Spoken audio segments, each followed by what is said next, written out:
I wasn't going to be okay in the relationship unless you did this and this and this. So you didn't step up to those things because it was like we weren't both accepting each other for how we were. I think it can be healthy to have ultimatums, and you really did have an ultimatum with me. You were like, I'm leaving. In fact, I'm out if you don't solve this. We desperately wanted to stay in the relationship, so we really tried everything that we possibly could. There's the part of me that's like, that small part that's like, no, I hope she never finds anyone better than me. Like, 100%. So I feel that one too. The reason we were crying in the bathroom before this podcast. I'm Layla Martin. I'm your host of This Tantric Life. This podcast is for you to learn about and be able to use the incredibly powerful system of Tantra in your life. I have been teaching and studying classical and neo-Tantra for over 20 years.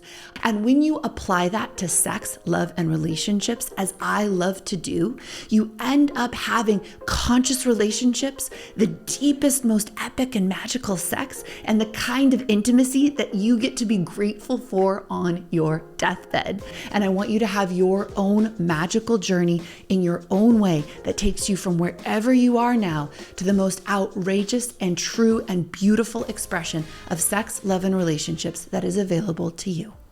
Well, welcome to This Tantric Life. I'm Layla Martin, and I'm so excited to be sharing this with you. So for today's episode, I'm here with Andrew Simpson, who was an incredible life partner to me for 8.5 years. We had a magical journey together. We built Vita and my online brand. We were business partners. We were spiritual partners. We grew so much. We built community together. I'd say both of us would say that we really became king and queen, like through our alchemy, through our dynamic. And that was really powerful. Today, we're going to talk to you about both our conscious uncoupling process, but one of the things that our community really looks up to us for and people have really admired us for is how we've stayed friends after our uncoupling, how close we still are, and that we still share the same community. We can go to the same events, the same parties. And while that's been super challenging at times, which we're going to talk about, we've also been really successful at retaining the love, the essence of what kept us together as a couple, I would say, which is a foundational love between us. Yeah. Thank you for saying that. And yeah, it's been a beautiful uncoupling and also super challenging, but I wouldn't have it any other way. And I look forward to talking all about it. Yeah, I wouldn't even say it's been super challenging compared to what a lot of people go through, you know? That's the point. It's been emotionally challenging. Yeah. But yeah, I would agree that, yeah, there's a lot of other breakups out there that are, you know, a lot more potentially painful in a suffering way. I felt like we both felt a lot of our emotions a lot, and while they might have been hard, there was probably less suffering than there are in a lot of breakups. Totally, and everything's super relative, right? Like if you look at the way that we've held each other and the way that we've loved each other and how little drama there actually has been, given how important we are in each other's lives, I think it's been actually quite amazing. Yeah, definitely. Like we used to argue a lot in our relationship, not towards the end, but I think since we've not been together in almost 1.5 years, maybe we've only had like 3 arguments. One sort of just before this podcast. It wasn't 3. I would say even 3 ruptures, not arguments. Yeah, we haven't really had any arguments. Yeah. Let's talk about us crying in the bathroom for this podcast. There was some tears from me too. Well, we can talk about both crying in the bathroom before the podcast and when that came in, but I'd love to talk about like, you know, the main questions that people have of how you're able to do that. So let's talk about like one of the things that I think kind of blows a lot of people's minds, which is that we've been able to be at the same parties and the same events. And I was just talking to you about the fact that, right after we uncoupled, like one of our mutual friends, but they're a bit closer to me, like texted me and they were like, okay, so no inviting to Andrew to any parties again, right? Because that's so standard. It's like when you break up with someone, you're like, to your friend group, you're like, that person doesn't come to the parties anymore. That person doesn't get invited on trips anymore. That person's not around, right? Like that's so standard in breakups.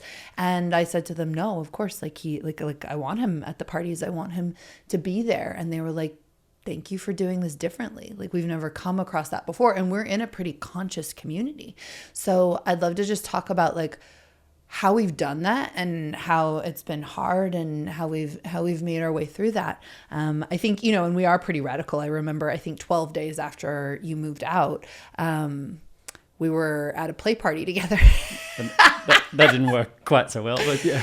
I actually, it went really beautifully in a lot of ways, in that like we were there, like, and it was celebratory and it was beautiful. And then I think it was probably like 2 hours in when you were, making out with someone who wasn't like I wouldn't even really class her as a friend, but she was kind of an acquaintance in the community. And I think about 2 hours in, I was like, all right, I think like I feel done. Like that was enough. Like I did it. Like we went to a play party together, and it was a makeout. It was a second base party, so it was like you could just make out with people basically. Nothing below the belt, which is arguably more than second base, I would say. It's a first base party. And in that, like, I remember feeling so proud of us of like, wow, we're going to do this differently. Like, we're going to do this process differently. But then in having that experience where 2 hours in, I was like, okay, that feels like too much. It feels like too much to watch Andrew, like, hooking up with someone that I know. Like I could feel it in my heart. I could feel the closure in my heart. I could feel the sadness. And so, part of it's been this learning curve of being like, okay, like what feels good and what doesn't feel good. And I think the thing that I've told you a lot about having us at the same events, especially in the first year after our uncoupling, was just this sense of how sad it could be to have you there. Because there's a sadness when you really love someone, even if it's not right. There's a sadness that you're not still together. And to be with that sadness at dance parties or events has been challenging. Yeah, thank you for sharing. Can I step back a little bit into, I sort of see us being able to spend time at parties and in social situations being a result of what we did before those parties, that, the reason that we were able to be in so many social situations together was that we stayed so connected, like just in general life through the breakup. And, we would call each other all the time, almost as each other's, normally when you have a breakup, you have the best friend that you always talk to about the pain, the suffering, the anger. We were almost that for each other, which was strange but beautiful. Like if I was really angry, I could call you and you could listen to the anger. If you were sad, you could call me and I could listen to that sadness. So it felt like we were doing that work of processing the breakup together rather than with other friends. And while that was fairly like emotionally challenging, because there's other feelings that come along with that and we had to work through our triggers as well, for me it actually made it easier and quicker to process a lot of those things, because I wasn't caught in my own story and processing a story with somebody else. I was going directly to the source of where that story was, and I feel like you were probably doing the same. So that allowed me in a sense to be able to be more comfortable with you at parties and in social situations, because it wasn't like we weren't speaking before those. It was like we were deeply connected. And I realized, yes, how hard it was for you as well to have me at some of your parties and your social situations, where it would have just been easier for you to say, oh no, I don't want Andrew there, and I can see how it would have made like the excitement you would normally have at an event was probably a little lower having me there, because there was a bit of pain, and I would feel that in situations where you were in a situation around me as well. But to me, it really felt worth it. Right. And worth it. Like, we weren't at every event or every experience or every party, but it's like we have a community where people have these really special events and really special experiences. And for me, if you wanted to be there, it would have been more pain actually to know that I was like denying you an experience that you really wanted to be at.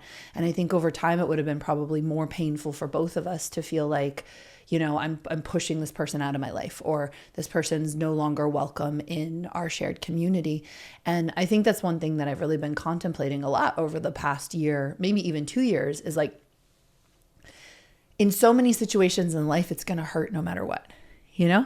Like, it hurts if you break up with your ex and you don't talk to them anymore, and that you push them out, and there's all this like story and rage and anger. Like, the separation of that hurts because you love that person and you're never going to stop loving that person on some level. And it hurts to have them in your life. It hurts to be part of shared community, to have, you know, stuff come up around dating people in the community, to have them at dance parties and look at each other. I mean, you came to my Kinksgiving, and I remember when you were leaving at like 2 a.m, I just came up and you were playing with Sam, and it was so beautiful. And Sam, our dog. Yeah, totally. Not another person. Yeah, exactly. Thank you. Sam the dog. Exactly. And I just started sobbing, and I just held you, and it was very wordless. I don't even think I said anything, but it was just to feel the sorrow in my heart, you know. And sometimes I think we have a hard time when we break up with people, like making peace with the fact that if you really loved that person and it was a really beautiful relationship, there's always probably going to be moments of sadness. There'll probably always be moments of grief. And of course it gets easier over time.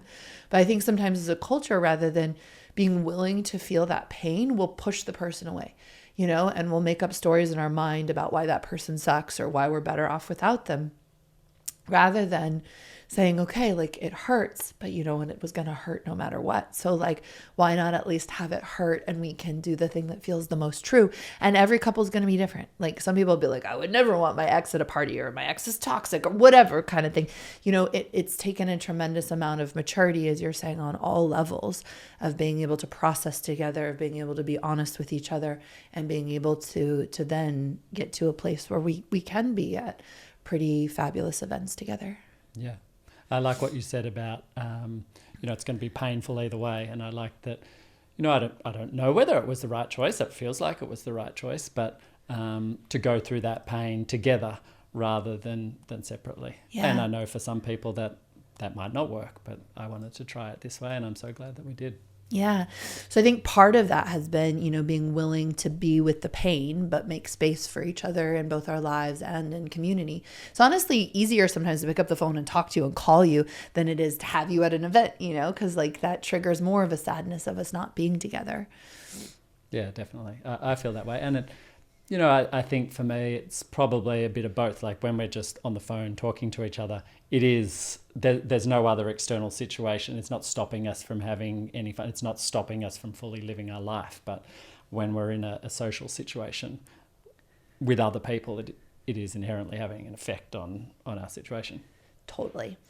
And I think that kind of brings us to people's other main question, which is, you know, one of the big challenges of still being in each other's lives is then other people that we're hooking up with or dating or getting into a relationship with.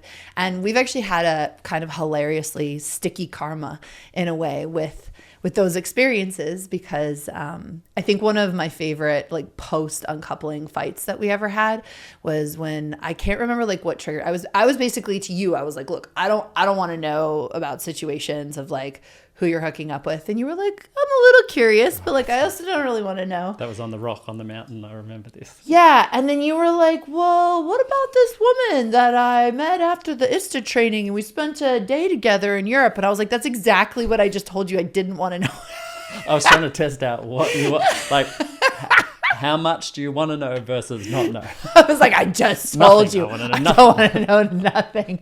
And then we got in this like great fight where I was like, well, I can't believe that you hooked up with someone like 2 weeks after we uncoupled. And you were like, I only went to the ISTA training because you threw a party to make out with all of our friends and told me not to come. And instead of sitting around and being like depressed, I decided to go to a Tantra training. And then I met that person and I was like, You're right. I was like, you're right. You explain that really well. That's exactly how it happened. And like, that's uncomfortable too. And I guess like, the thing is like, again, I guess like one of the main themes of this episode is like, there's no way to avoid the discomfort. Like you could like, you're like stalk your ex on Instagram or block them, or like you'll hear, like, it's like, there's this inherent discomfort in the fact that like your ex is going to fall in love again and be with someone and date people and all of that. And we've had a lot of, it's been challenging. And, one of the things that I remember, so I then went to an ISTA training that fall. And and they put you like, you can't have your own room and whatever. They just stick you in a room. So I'm in a room with like these two other women. And it happened to be that woman that you were connecting with at that very same play party that we already discussed. And I was just like being myself the first 2 days. And I'm like joking and laughing and playing and all that. And she like takes me to the side and she was like, hey, just so you know, like me and Andrew, like we've been sleeping together and like it may turn into something more serious. And like to her credit, she was like, it would feel really weird if like whatever things blossom between us and I never told you. Like that would feel strange. And I was like, like of all the trainings, I'm in Colombia, in Cartagena. How did I end up as like roommates with like... That's very random. It was so random. And again, like I think the thing that was my learning curve on all of that is instead of going into all this story or like hating on her, whatever, I was like, oh man, like the truth of this is just like, it just hurts. Like it hurts. It hurts feeling you being with someone else. It hurts that she's here. It hurts that I don't have like my own tantra retreat without someone that's making me feel pain, And then I had this like beautiful and also like hilariously devious moment in my own head where, she came to me. I actually moved out of the room, which was like, it was actually really important for me because I'm someone who usually will do the hardest thing. I'm like, all right, I'm going to stay in the hut and we're going to process and I'm going to cry. And I was like, what feels like self-honor right now is like leaving the hut and going and staying with my friend. And the teacher was like, I don't think you can leave the hut. And I was like, I'm going to leave the hut. And I'm an adult. I can I've got this. So I just packed up my stuff and we convinced this other woman to switch places with me. And I just moved out. And so the woman that you were connecting with intimately at the time, she came and she was like, look, I have all this fear that you're going to turn everyone against me. You're going to throw me out of the community, that I'll be hated. And I was like, look, I would never do that. You haven't done anything wrong, literally nothing wrong. And there's no part of me that would do that to you. And I was like, but it hurts. It hurts to see you. It hurts to have you here. And so I'll take some space. I need space and I'm going to be processing on my own. And me and her weren't close friends or anything like that. So I was like, I'm just going to take that time for myself. She was like, I just don't want you to destroy my life. And I was like, in my head, I was like, I would never do that. And then this really great voice came and it was like, but I could.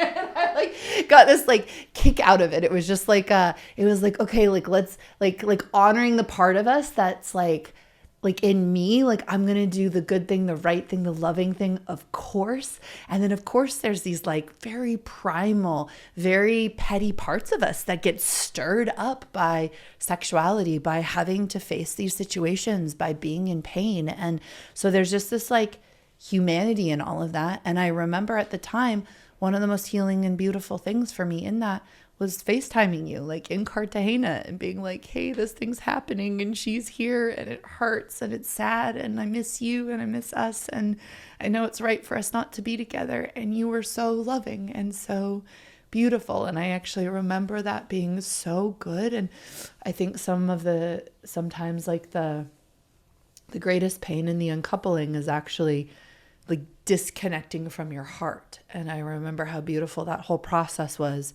to stay in my heart with you, to stay in my heart in the process, and to stay in my heart and also have boundaries. I think that's important too, to say we're not saying you should have zero boundaries or I couldn't have you not come to a party if I really needed that space, or couldn't put up a boundary with her and move out of the hut. It's listening to boundaries and what self-care is and then also staying connected in the heart whenever you can. Yeah, it's really interesting how like life just like even when we were apart, it's almost like life was throwing us sort of back together in connection. Like that woman being at your same event was completely random, and it feels like a lot of people when they like uncouple, their lives sort of start like going off in completely different directions, and our life just like went steamrolled like on dead straight train tracks, like right next to each other. Like the spiritual processes we were going through, even like the Istas, the same type of practices that we were doing, everything stayed really connected, just as connected as we were being emotionally. And yeah, for me, it was like, I sometimes wonder, I get in my head of thinking, how healthy was that? But when I feel into my body, it was really healthy for us to really go through that. And sometimes I even miss a little bit that that pain and that sadness and that connection that we had through the breakup, because it was powerful. And it even though it was like there was a lot of sadness and pain, it was almost, I mean, it was the year that my father died as well, but it was the most alive I've ever felt in my life that whole year. Yeah. That sadness, that pain, that love, I was alive. And I mourn that a little bit sometimes now that I'm like a little bit more processed, or what someone might call over, like some of the pain. Like I don't feel as much anymore, and I miss that in a way. Yeah. It was beautiful. So much like opportunity for realness and intimacy, I think we can forget that sometimes by being like, it should be like this or it should be like that, instead of being like, what's the... Yeah, we're just optimizing for pleasure, but like pain and deep emotion and feeling and connection when it's hard is so enriching. Totally. For life, yeah. And I think something that I'm curious about for you, right? Because we had that experience with me and that woman, and then you've had at least 2 experiences, maybe we could count 3, of like the universe just being uncomfortably too close for comfort. I'm not sure how much I can talk about one of them, but so yeah, I would put it to you, as a man, with me being your ex, right? Like there. Definitely, like I remember a time when you were over and you asked me who I was seeing that evening, like who I was going to date. And it was someone who wasn't like a close friend of yours. It was like an acquaintance in the community, but like there was that. And then there was, you've studied with someone that I dated, and you had to resolve that with him. And that was like a part of your container and your process. And then, Yeah. So there have been similar stories on my side of where I have been going through my life and like being thrown into a situation completely randomly with someone that you're seeing. Surprise! Or at Burning Man. Yeah, at Burning Man. And yeah, it's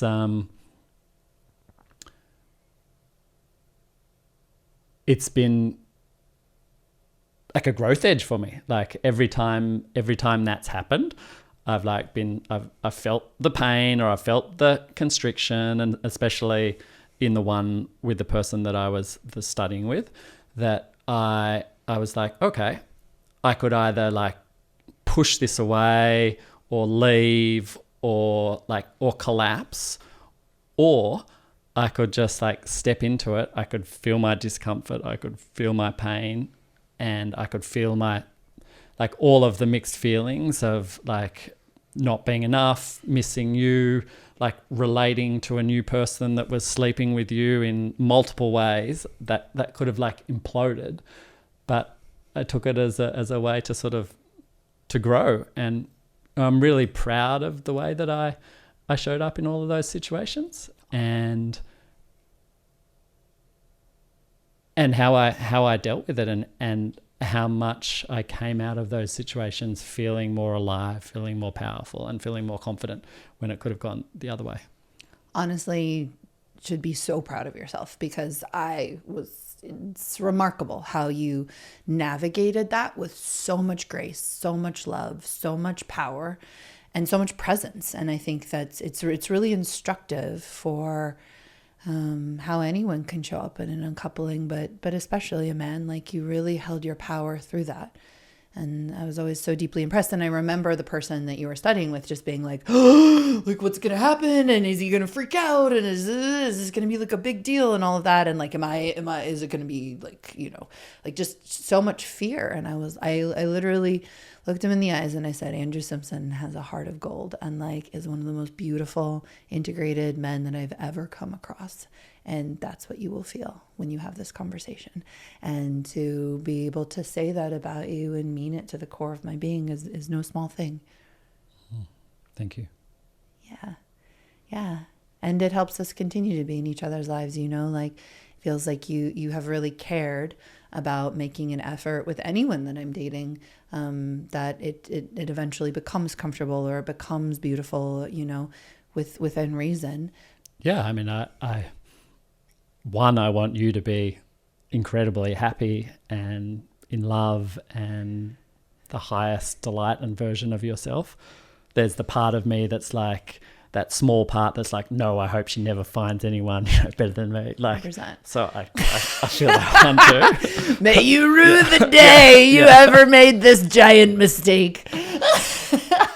And then there's also the slightly selfish part of me that loves you as a great friend and wants to stay connected in your life and be friends with whoever you're with. Yeah. You had this great moment where you were like, I'm really happy that it feels like you're dating people now that like will love me and embrace me. And I was like, what? I was like, of course. You were like, well, you went on kind of like a douchebag rabbit hole there for a minute. She did. She went down the route. Okay. Not that there's necessarily anything wrong with We're going to cut that one out, We're not sharing that part. We're going to bleep that out. She went down the bleep, and then they'll be like, what did he just say? It's like, the bleep part. Yeah. But yes, we're not classist here on this I feel like life. on the bleep path, I would not necessarily have been friends or really connected with the people that you were connecting with. Like, you're not alone in that. You're not alone in that. So, all right. So we navigated all of that. We like made our way through that. And I think there was this thing that a lot of people have said, which is, it sounds more common than I anticipated, which we were like, holy shit, like we're becoming the people that we wished the other person would have been in our relationship. So I'd love to talk about that. Like the way that I grew into the woman that you always wanted me to be, and you grew into the man that I was wanting you to be. Like, what the fuck? Yeah, it was almost like, we had this dynamic since the beginning of our relationship that you wanted me to be more deep and spiritual and meet you in like states of ecstasy and like different planes. And I wanted you to like be more peaceful and like optimize for stillness and not just like the wild craziness of everything. And to pick fewer fights. Or like none, ideally. No fights. Yeah. And yeah, I feel like it feels sad that we didn't get there in our relationship. And we were closer to there. Very close, yeah. We went from we had an abnormal relationship, but we went from very triggered and very fighting at the beginning of our relationship, which is, I guess, what a lot of people are. So we weren't very integrated in our, in ourselves and in the way we related to people at the beginning of our relationship. We grew. We learnt so much together. We did so much work. We desperately wanted to stay in the relationship. So we really tried everything that we possibly could. And I feel like we both got to this stage where we accepted each other. At one point, it was like, I didn't accept you, so you were trying to change. So you did all this work to change. And then we did the vice versa. Like, then I realized, oh, no, I need to change. So I tried to do everything that I could to be the person for you. And then we both realized that, no, we didn't actually want each other to change at all. And we didn't want to change at all. We just wanted to be who we were. And at that stage, it felt like, that was the end of our relationship. And it does feel sad to me because like since then I've felt more open and safe to do a lot of the things that you wanted me to be, and it's what I wanted as well in our relationship. And I don't know, maybe that was just the 8 years of story and baggage, and we just couldn't quite get there. Yeah. I've been wondering what that phenomenon is. And I think in some ways, I think there's a big difference between wanting someone to be fundamentally different than they are, and they just aren't going to change, and that's not even healthy. I think there's another thing of looking at your partner and being like, you're high, like I can see your highest. Like I can see the truth of who you are, and I actually want to experience that. And like you, much more in your magic, much more in ownership of your spiritual power, much more willing to be in the depths of intimacy. We're talking like intimacy that's like very rarefied. Like you could be very intimate, but like these next level connections that I was hungry for.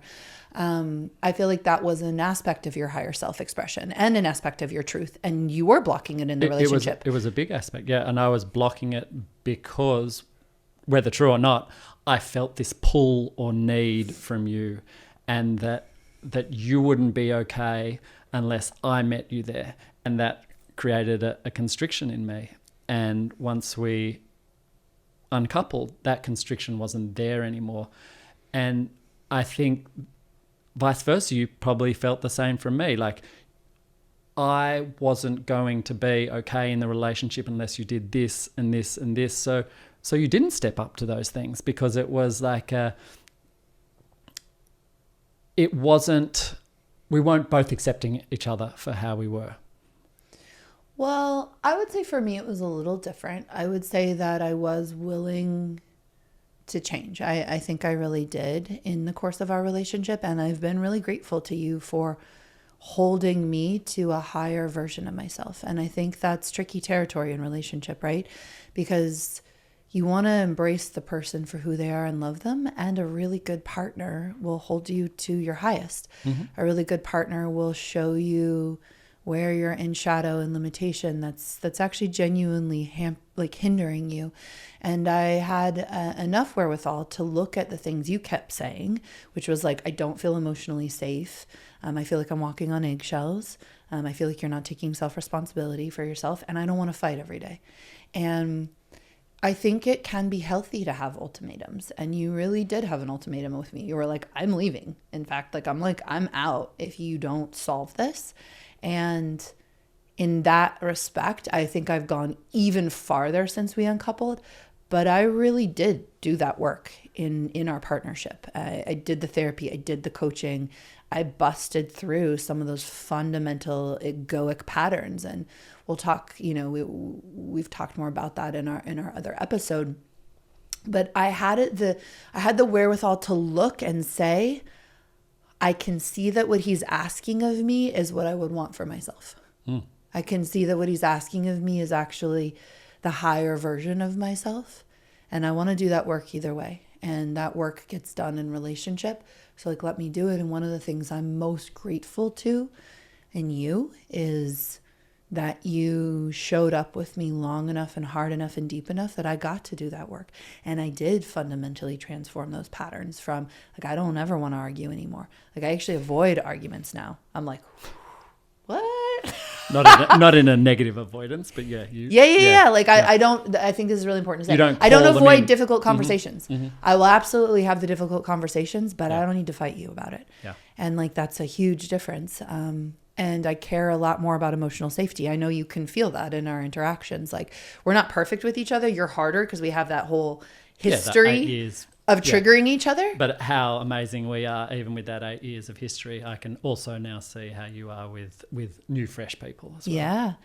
And how, I think one of my favorite things that we do for each other now, and I've certainly done this with you, is I'll pick up the phone and call you and apologize. So I was studying Alison Armstrong really intensely this summer, right? And learning all this stuff about just like ways I could have understood you better, ways I can understand men better.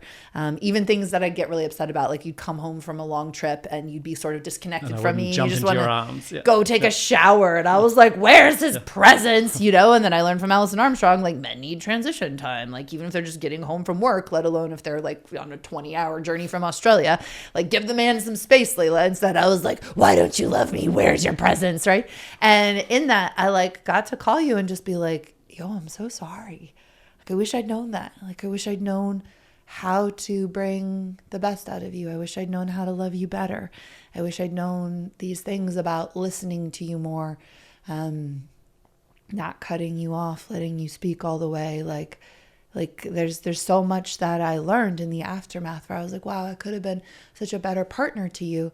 And you know, when you were talking to me about like, hey, I've learned this thing with the feminine. Yeah. I don't want to rely on the feminine for magic anymore. I want to meet the feminine in her magic.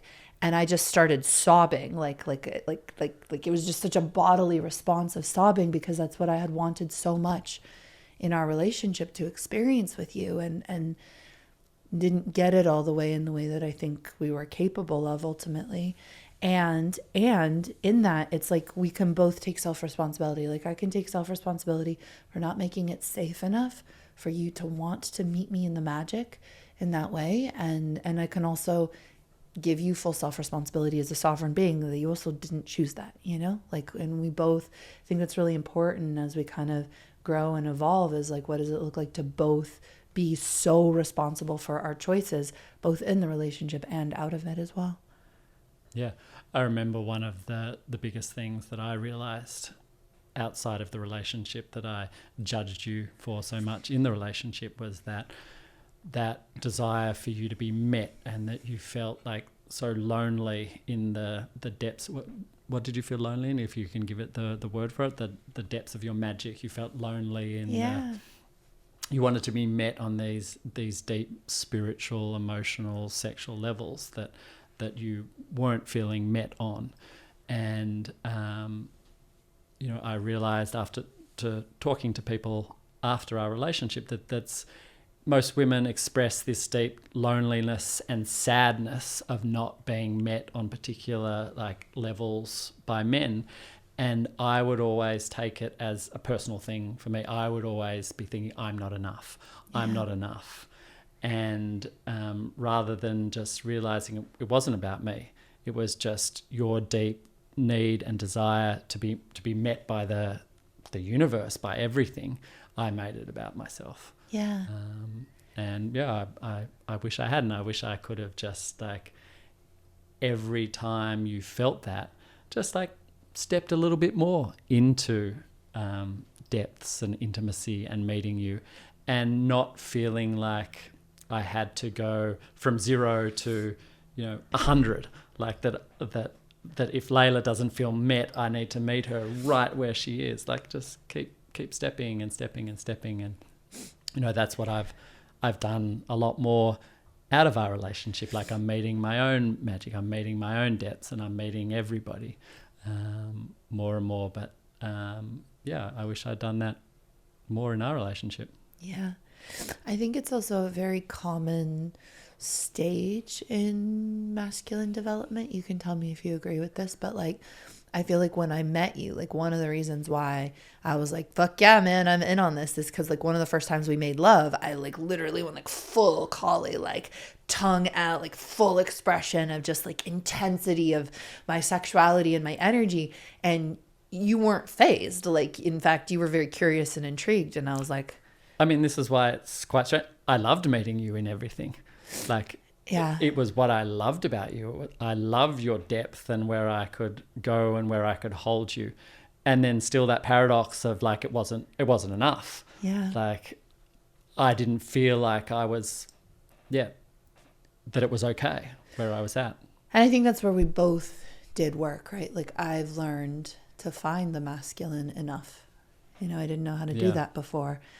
And to really celebrate, I didn't realize how sensitive men are. And like I got conditioned to think like men are like all powerful and like they're there to like save you and give you the world and be your princess. Or this like David Data thing that they must be like an absolute rock to like Totally. And be able to withhold anything, doesn't matter what storm it is. Like, totally, which can just become an excuse to fucking Yeah. be irresponsible about your trauma and your projections for the feminine. But like there was this, there was a dissatisfaction in me, and there can be in the feminine, that was mine to own. That was mine to resolve, to let a man be a man and not like have to like push him and make him into something. And I think that there can be a quality in the masculine when he doesn't feel unsafe and he doesn't feel ready yet, where it's like, I'll hold space for you. Like I'll show up for you, but I won't like get in there with you. Like I won't get in the like the depth of the interactive magic. And I think that's where a lot of the feminine can feel so lonely, is when men are like, but I'm holding space for you, but I'm providing, but I'm protecting. And it's like, yes, and like my heart and my energy want to be met. And part of, I think, the evolution sometimes of men, especially in spirituality and personal development, is learning how to like stay in your masculine and in that space holding protector, but still like be a playmate, you know, like a really deep playmate. And you were like, everything that we're saying, I also want to qualify with like, we had really intimate sexual experiences. We were such amazing playmates. We did touch each other intimately in the most profound ways. And there were these like kind of archetypal blocks of me as the feminine longing for more, and you as the masculine feeling like unsafe and sort of like a little bit like wanting to like be stubborn in your ways, wanting freedom, totally, not wanting to change for somebody else. Yeah. And I think we both humbly can say in the aftermath of our uncoupling that what we both longed for in each other was actually like a truth for us to step into, a truth for us to realize. Yeah, I think what we both longed for was just to be safe with who we were and expressing who we were. And we got very, very, very close towards the end of our relationship. Yeah. If not there. Yeah. And I think that's one of the things that also helped us to uncouple with so much beauty and so much love, was like that we did it from, this just feels true. It just feels true to not be together, rather than like, oh, here's the laundry list of fucked up shit that like... There wasn't a story of even why it felt true. It wasn't because of this, and this, or these miserable things. It was just... It was a little confusing, but it felt true. Yeah. And I think, you know, as we keep going, there's just this continuous, you know, evolution, this continuous growth, right? Because like the reason we were crying in the bathroom before this podcast all the way back around to that, yeah. And it always comes back to sex, you know, it always comes back to the drama. You know, you and a friend of mine, like you connected, and you made out at Burning Man. You had like a beautiful, intimate connection, and you came to me and you were like, hey, you know, this is a friend of yours, Layla. Like, how would you feel if we, you know, connected intimately? And I told you, and this is my version of the story, but my version of the story was like, you know, that will impact my sisterhood with her. It will hurt. And it's something that I'm willing to do if you two like feel a cosmic connection. But when it comes to just like, hey, let's just like sleep with each other's exes, I was like, if it's that sort of thing, then like, let's not, because I will have to do emotional labor to make it right with her, to make it right with you. And for us to do this in a conscious way, because we're all part of the same community, and she's a longstanding friend of mine. And in expressing that, you know, it was for me to have a boundary for my heart like that felt fair, felt really empowering to me, because it was like, it's not like a no, it's not like I don't support you two if this is a deep truth, but I also don't want to just like, for me, it's not true to be in a community where my close girlfriends will just sleep with my ex-partner and not even think about that, or not care for my heart, or not be in communication about it. Yeah, so that was the rupture, and and then what happened? Well, like for me, it like that whole process that we discussed there wasn't as nuanced, because as we were talking about before, like you were seeing it quite black and white of like, you're either just like play, sex, or there's this cosmic love connection. Yeah. And I was explaining to you that I didn't really even know what love was anymore, because like what I used to feel as love, as this like magnetizing pull, I realized was unhealthy. It was from my wounding, from like my patterns, and there was something that I needed. And I was reorienting to what love actually was, and didn't even know whether I would ever feel what I thought was love again without those strong pulls. So I was expressing to you that that I didn't know with this person, like I'm not expecting, even though in my fantasy, I still want some cosmic love to like magically appear before me, but I'm almost also realizing that that's probably not the way it happens. Like love builds, it's a trust, it's a friendship, it's, if it's not coming from wounding, I'm still open to the cosmic love, but that's how I was relating to this woman. And then we had left that with, I had explained that to you. You had told me how you felt about sisterhood and how this person was a friend of yours, and we had decided to, you had said that you would have a think about it more. And then I went ahead and, not straight away, but in the coming, because this happened over like a 6-month period, went ahead and started exploring softly with this woman. And I feel like you reflected back to me, I should have come to you and said, hey, after that discussion, you still hadn't got back to me about thinking, but here's what I was thinking. What feels right for me is to still explore lightly and feel into how our connection is, and like then process that with you rather than just going ahead and doing that. And then so we've had a bit of a rupture in the last week or so of you feeling betrayed, and I can see why you would feel that way, because I didn't, you didn't communicate to me further after that, but I didn't communicate with you either, and I could have communicated, and and then we also had like a bit of a then it sort of ballooned into our whole like community and like how we share our friends and be in the same space, and got a little heated. And some tears. Yeah. It's still challenging, and that's the reason why, I wanted to bring that up. And for me, it was, it was a lot. We were outside of Mexico City, and I was actually bringing up with that friend a different kind of potential consent violation that had happened. And like an hour into that conversation, like, she was like, oh, by the way, I should probably tell you. Like after we had this conversation about Andrew and what your boundaries were, like me and him like made out, we like connected a handful of times, and I was like, and neither of you ever told me, like, and with you and I, it's like we have a really close friendship, we talk several times a week. And so that sort of not being in communication, not being fully open, not fully transparent, irrespective of even our history relationally, it just felt like a breach of trust in our friendship. Yeah. It was.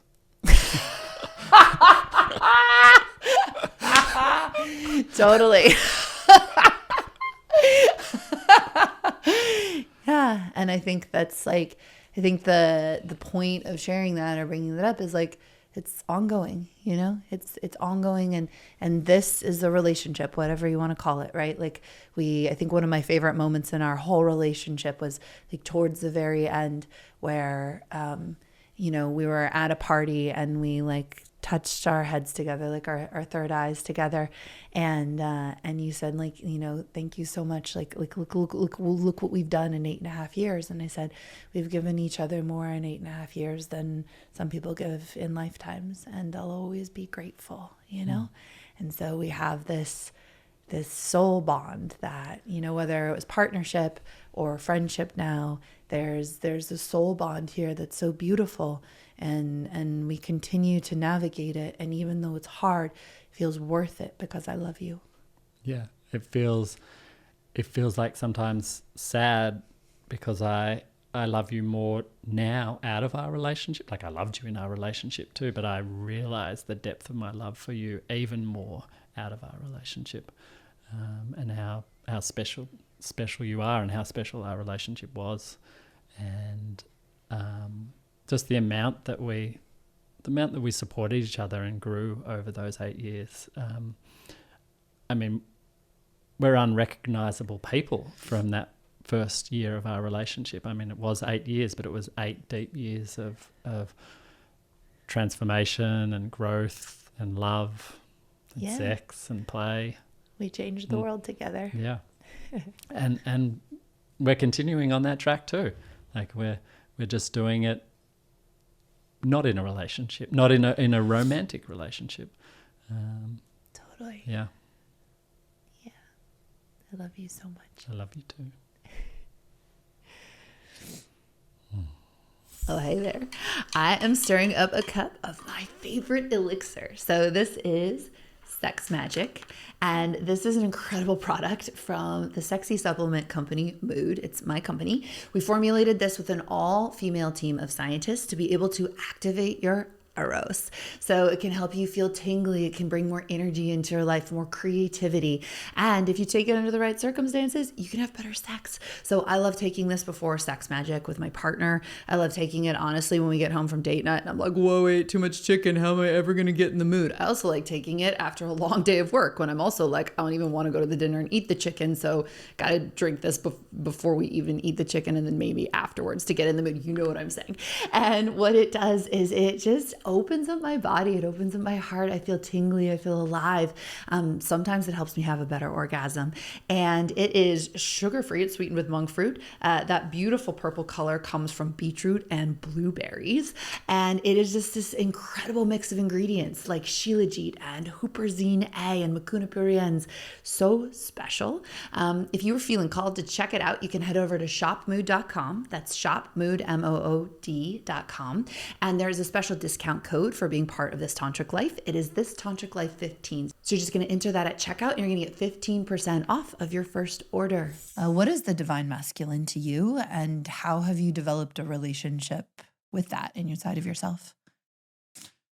Yeah, it's interesting when you say the divine masculine. To me, like I automatically have this contraction around just me being seen as a divine masculine, because I like to feel like I'm in my divine feminine and my divine masculine. And so I just wanted to be clear first that, you know, I don't think it's a man's role just to be in the divine masculine, that it's a play between all. And for me, the divine masculine it's a deep presence, a stillness, like a width, an okayness with everything, and a peace. Thank you. And how do you feel like your divine masculine shows up in relationship? How do you see divine masculine in partnership for yourself? Well, if we talk about our relationship, I feel like at the beginning of our relationship, my divine masculine did not show up at all. I don't think I'd never even heard of the word divine masculine, let alone like consciously sort of altering. Yeah, at the beginning of our relationship, I would consider myself just a person that was just going about their life in their story, always attached to their story, and not aware of anything to do with divine masculine or feminine.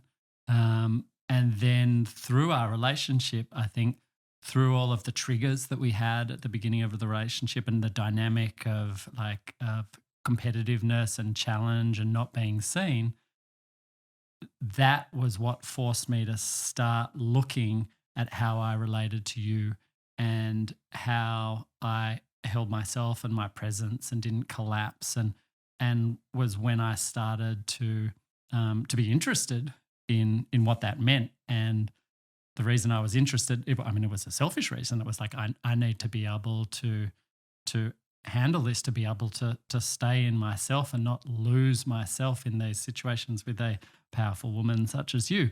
So that's when I started to understand or or explore my divine masculine. Beautiful. So one of the reasons I wanted to have you on and have this conversation is because we really, for me, as I have learned to become reverent to the divine masculine and to bring out the best in a man in a relationship, there's been a reckoning in myself in my own life with the ways that I failed you. Like that's the way I see it, or the ways that I failed us and wasn't able to show up fully. I didn't know yet what it was to hold you in the highest, to show up in a way that brought the best out of you as a man in our partnership. And so I really just wanted to talk through some of that journey and really in some ways to look first where I feel like I failed, did a poor job, let you down, let us down. And then I'd love to talk about how, some of the ways that we really held each other in a transformational process that set me up to really receive the initiation of divine masculine into my life and into partnership. Yeah, thank you. And yeah, we can certainly do that. But I'd like to say first that you didn't fail me in any way. We co-created everything together. But yeah, we can go into whatever you desire to talk about. Well, ex-Catholic here, you know? So yeah, I think one of the things, the first thing I really want to talk about is, you and I have looked at this before, but right before I met you, I mean, I was in a tantric cult for like a year and a half. You were like fresh out. You were like 2 months, 3 months out of the tantric cult. Just escaped the tantric jungle cult, The tantric cult where you like constantly told everyone the shadowed truth about everyone as if it was real, and like there was like it was like one of the like requirements to be there was that you would just speak your emotions and your thoughts and your like whatever you were feeling at any time. Just spew everything out. Yeah, and it was like hardcore. It was like for me, I would do blood rituals. We'd do all night ceremonies with fire and cremation ground. It was very intense. So I have to give myself some compassion, as we always do in retrospect, right? Like doing the best that we can. And I was doing the best that I could. But I'd come off of 10 years of studying Tantra and then come out of a year and a half of this like super hardcore freaking Jedi training. And so when you kind of threw up some walls, didn't want to go deeper, didn't want to talk about Tantra, things like that, I spiritually shamed you. I was super hard on you. I was really intense and judgmental. And I think when I really self-reflect, it was both I didn't realize how intense I was being. I think I probably had some like conflated David Data ideas of like, you being a superior man and needing to hold me through everything. Just some good old like spiritual ego and delusion mixed in there. And also like I was afraid, like I loved you so much and I wanted us to work. And I was afraid deep down inside that if you didn't meet me in the way that I was longing to be met, that we wouldn't work. So it was kind of all of that all mixed in, and that I've always been intense, but I was even more intense back then when we met. And so all of that sort of set me up to judge you, criticize you, be harsh towards you. But I didn't create a spiritual sense of safety for you to be real. And I think one of the tragedies of that is, eventually what happened in our relationship is you really showed me so much about a different part of spirituality, different path of spirituality, which I'd be happy to talk about. But you are so deeply spiritual, so deeply integrated, so powerful in your spiritual practice. And everything's always a co-creation, I would say. And you can speak on this, that there were also parts of you that were resistant and that were just throwing up walls in a way and were just pushing me away. And so it was both that dynamic. Yeah. I remember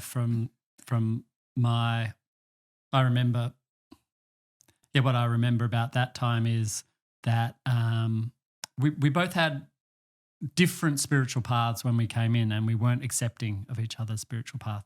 My path was like much more like of letting go, surrendering, quietness, stillness. And I was just beginning on that path, but I was sort of really like I was clinging to that being my path. It was like a year or two into my spiritual journey, and you were on the more tantric path, which was like embracing everything. Every part of life is the juice, the misery, the arguments, and that was almost opposite. And we weren't accepting of each other's paths then. I mean, when you said that you have now sort of dropped in and merged more into my path, I did exactly the same. Like, it's like I love experiencing every part of life, the sadness and the misery and the joy and the ecstasy. And you really brought that to me. But I think at the beginning there was tension between our paths, and you know, that really set a lot of the dynamic, unfortunately, for 8 years of our relationship for us to work. It took us 8 years to really let go of that from either side. Hmm.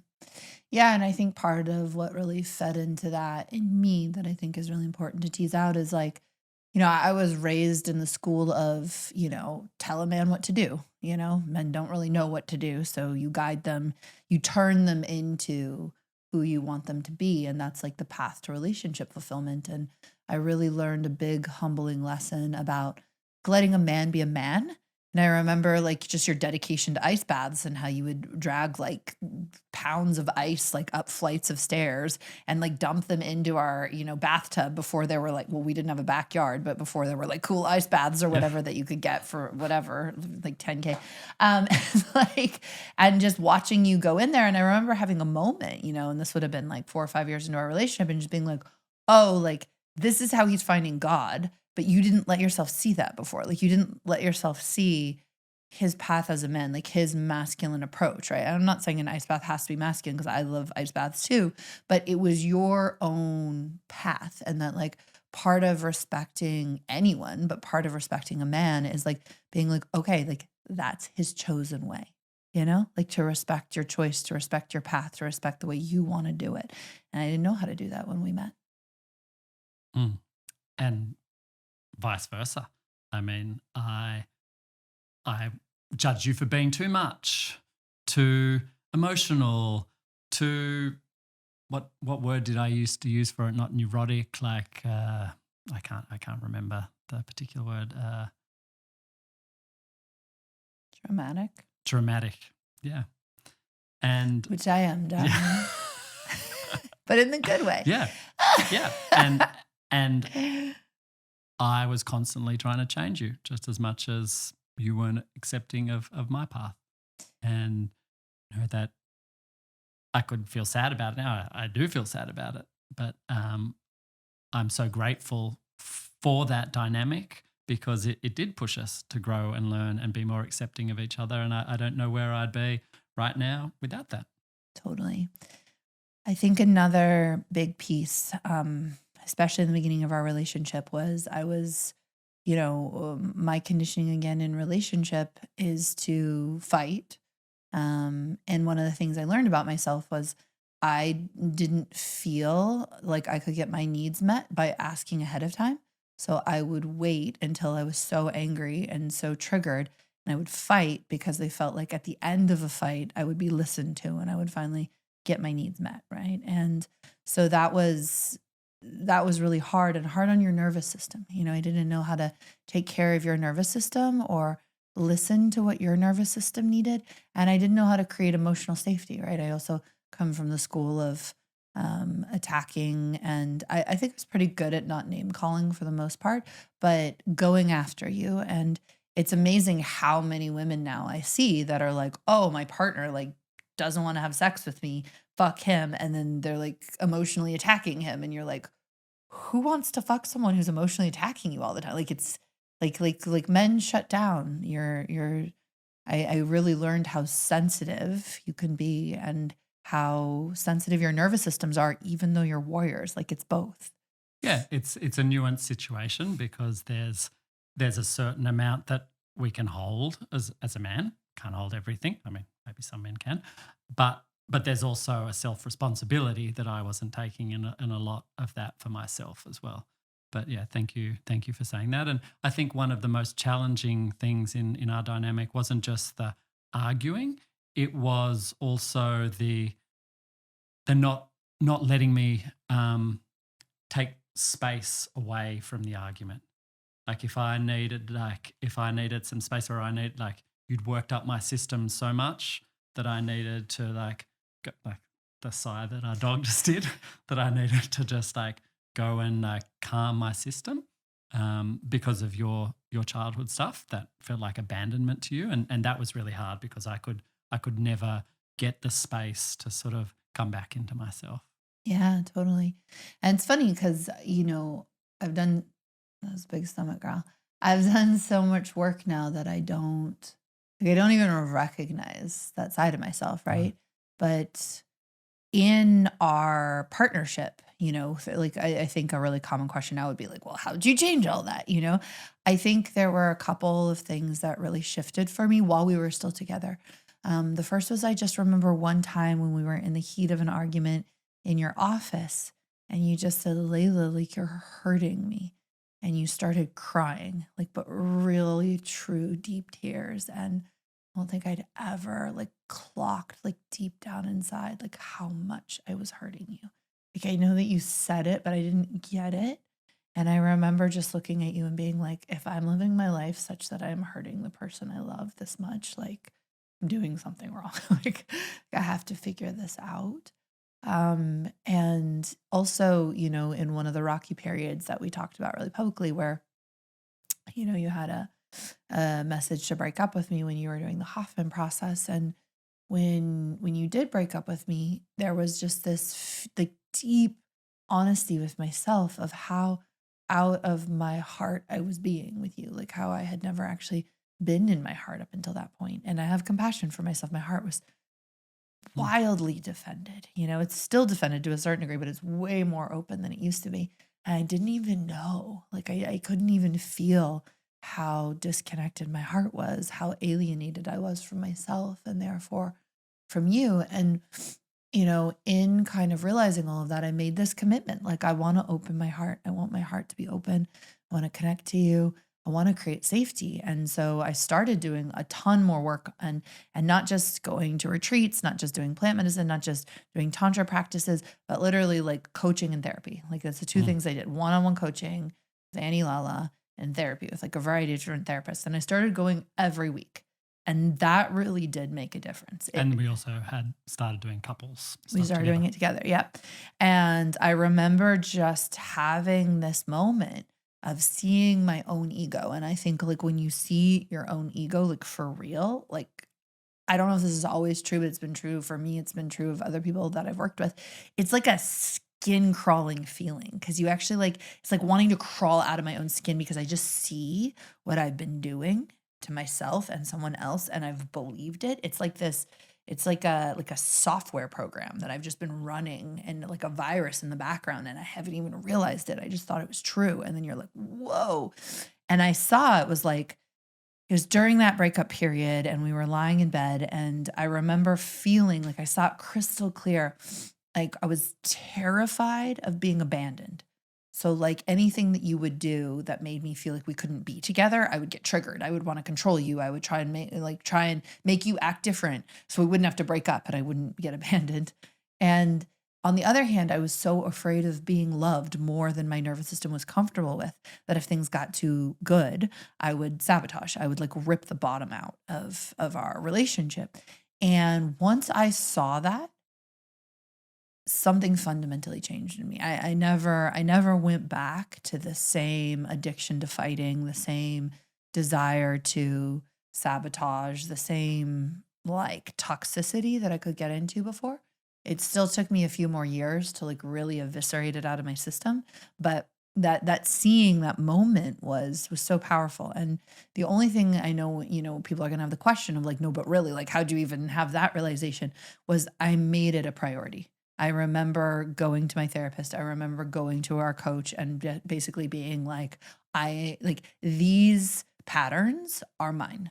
And I'm engaging in this relationship in a toxic way. And whether I stay with Andrew or not, this is my shit to own. And it's going to turn up in any other relationship, whether we're in this relationship or the next one. And I don't want to die having treated the person I love more than anything in the world in this way. So like show me the way. And I find that whenever we want something really bad, when we make that kind of resolve, then it appears, the teacher appears, the lesson appears, the realization appears. And so I saw that, and I really never wanted to go back again. I never wanted to feed that egoic mechanism that was trying to, like, was so terrified of losing love, but was so terrified of having too much love. And so it was like, let's just stay on this tight rope. And like, that's, I think, where you were getting the feeling of walking on eggshells, because there's a part of my own ego that was like, stay on this comfortable line. Keeping me there. Like if you felt like I was going to leave or abandon you in any way, you would grab on. If it was too good, you would push me away. So it was always sort of in the middle. And but as you said, that was only for the first, I don't know, 4 years of our relationship. When did we, start working on that? Probably 5 years, yeah. 5 years. And then, that was such a beautiful moment in our relationship, because I had a perfect excuse for the first 4 years of our relationship to blame everything on you. Like, I was perfect. Totally. Andrew was perfect. Layla was just this person that picked all of these fights and like had all of this trauma. And, I could hide in all of my shit. Once you started doing your work, I mean, I was still working on myself during that time too, but there was definitely a deep amount of hiding, because it was easy to blame on you. And then once you took self-responsibility for your stuff, I was like, oh, look at all this stuff you've got here, Andrew. Like, Layla's really like taking mostly a lot more responsibility for herself, but you're not. And that's when I started doing more of my work and feeling like, oh, even though this passed into another phase, that was my phase of, oh, Andrew, you're the problem. You need to step up. And that's when I really started to work on my divine masculine and what that meant. I went too far, thinking that I should be able to hold absolutely everything, and the divine masculine meant nothing, not taking in any feminine, not like giving myself self-love, just being like a rock, which is not how I feel the divine masculine is. But yeah, that was that next stage of our relationship. Yeah. And that was a really powerful summer. There was a summer in 2020 that happened where we were just going through a lot. And we had this initiation that, to me, it was like a lot of crying. It was a lot of meditating to Adi Ashanti. It was a lot of trying to figure shit out in our home in Venice. And a lot of the surrender experiment. And we got this initiation that is so precious, which is like, I think of it as being akin to the initiation that you get if you meditate for long enough, which is like, before people meditate, right, for the most part, I'll just speak for myself. Like, I'm wandering around being like, my problem is because of something out here, right? Like you suck, people are dumb, this food sucks, the situation sucks, like my job sucks, whatever it is, right? Like there's something wrong with people, something wrong with this, something wrong with that. And sometimes it's like, yeah, there's something wrong with me is like the really deep feeling, but usually it's like very externalized. And to be happy, I need to make this external world like fit a certain idea in my head in order to be happy. Then you sit on a meditation cushion for long enough and you're like, eyes closed, just on the meditation cushion. You're like, I'm perfectly unhappy all by myself. Like, I actually don't need anyone to make myself unhappy. No, don't need any idiots, don't need bad food, don't need a bad job. Like, I'm just so fucking miserable here on my own. God damn it, right? It's just like, wow, okay. So like, I am bringing so much more to the table than I ever thought, right? Does that mean that the external world doesn't matter at all? No. But if you walk around thinking that the external world is everything, you're missing this massive component, right? Well, you're never really looking at the misery within you. So it just stays there, and then it manifests in the misery outside. Totally. Yeah. And so one of the things that I saw was that you can have that realization, right? Which I had very young in my life, but not have the same realization in romantic partnership, especially. So I did not see the degree to which I was still projecting heavily onto you and making everything that sucked in the relationship was like your problem, or in some ways it was like my behavior, but I couldn't see where that was coming from. And that summer, I feel like we sat down inside of ourselves, cried our faces off. It was such a sad summer. And sat down inside of ourselves, and you can say what this version of it was for you, but I remember for me, I was like, fuck, like I've been sad with men my whole life. like I was sexually abused by my father. Like I like fucking sad. And like I've been so sad. Like I will make almost any situation sad. And like you could give me absolute perfection, right? Whatever I think I want, and I'll be happy for an hour maybe, and then I'll find some way to be sad again, right? And in that sadness, it was so easy for me to be like, you're not meeting me, you're not being spiritual enough, you're not like all of this stuff, you're defensive, you're like blah, blah, blah, blah, blah, blah, you're the wrong person for me, like all of that. Finally, that summer, I was like, doesn't matter what man you put in front of me, like I'm gonna be sad. And like that is a hard, hard pill to swallow. And I really took deep responsibility for that. And for those egoic patterns. You put any man in front of me right now with my own egoic shit, I'm gonna find a problem with him. And I did. I found a problem with every good man that I've ever been in a relationship with over and over again. Put any man in front of me, I'm so upset inside and sad and disintegrated. Like I'm gonna pick a fight. And I really like it was such a moment of fucking clarity because I was like, look, like it doesn't matter anymore whether we're meant to be together. It doesn't matter whether this is the right relationship. What matters is that you're the person in front of me and I would do this to anyone. So like what I need to do, same with meditation, right? What you learn over time is like, look, if I sit on this cushion long enough and I take enough self-responsibility and I get present enough, I will actually stop creating those patterns. If I see underneath the fundamental illusion of creating that pattern, I can have choice. It doesn't mean I'll never do it again, but I have a choice. And so I was like, all right, so my focus now is not on you. My focus is not on what you don't do for me. And my focus is not on like whether we're right for each other. My focus is on what do I need to do inside of myself to get right so that I stop filling this dynamic or any dynamic with sadness, with projection, with anger, and with story. And that was my real turning point that summer of 2020 where I was like, no more. Yeah, it was a big turning point for me as well, but it was more a stepping stone turning point because as I said before, our relationship, I was miserable a lot of the time. Yeah.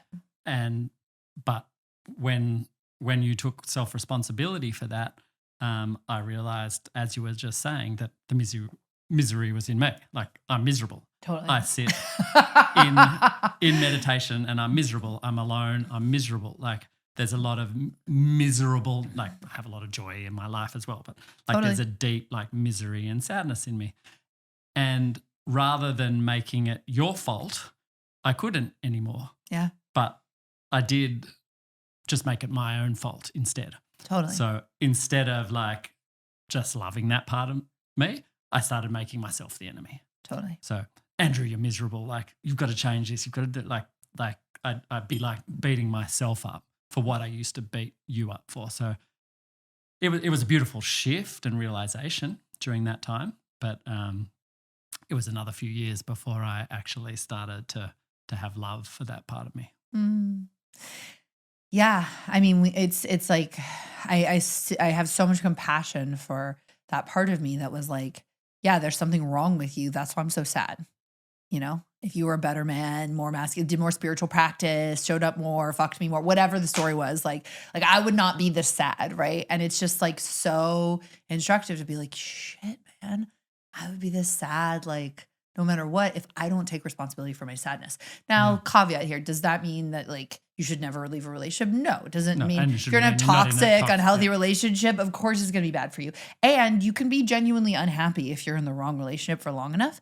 But I remember this like kind of endearing, kind of tragic thing you used to say to me, which was like, I wake up miserable in the morning and I think it's because you're the wrong person for me. And I remember, it's to me, I think it's clear to you now, like, yes, you can feel miserable sometimes if you're with the wrong person, but like you wake up miserable with or without me, and like to see that in oneself is like, yeah, it was such a convenient thing to blame that on you. Yeah. And that, even if I'd have like been conscious of it, that's how I felt before the relationship with you. And after the relationship with you, I often wake up sad. And I know now that it's a fear of life.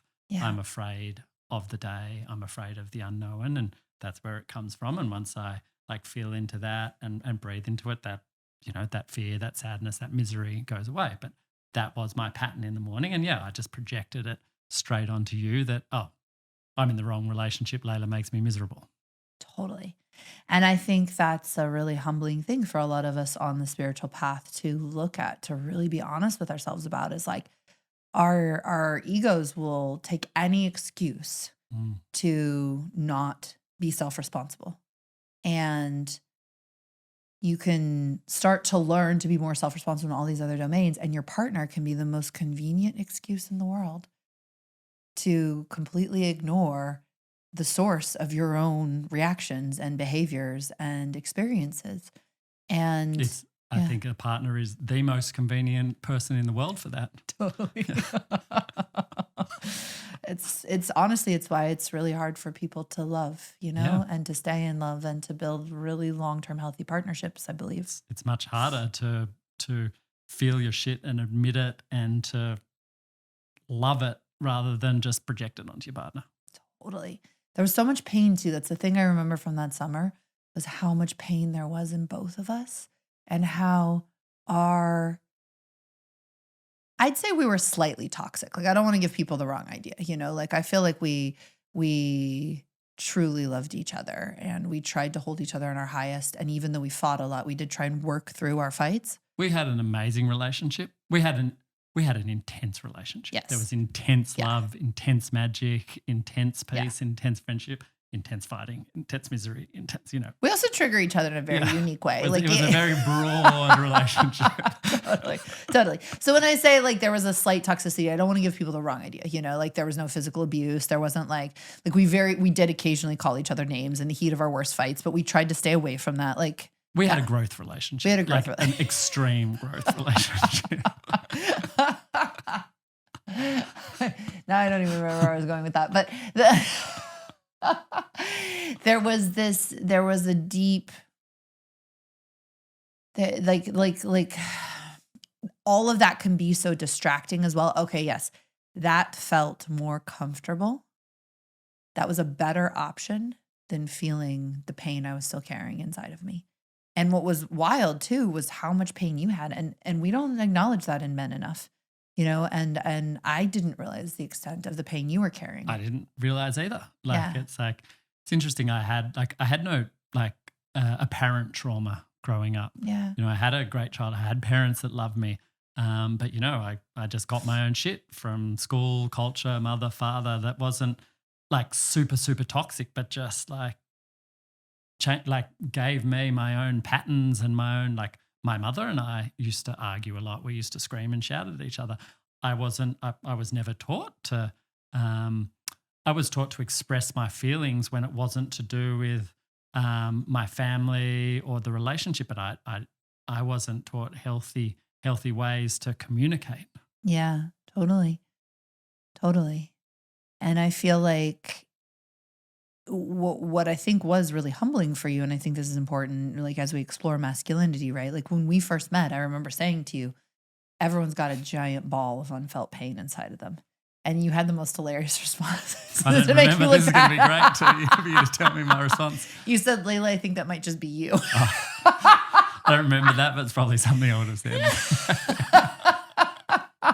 I was like, yo. I was like, I'm fine. I'm just like this great sort of relaxed, chilled out guy that was like happy on the outside and like super miserable on the inside, but didn't admit that. There's not a lot of men in the world like that.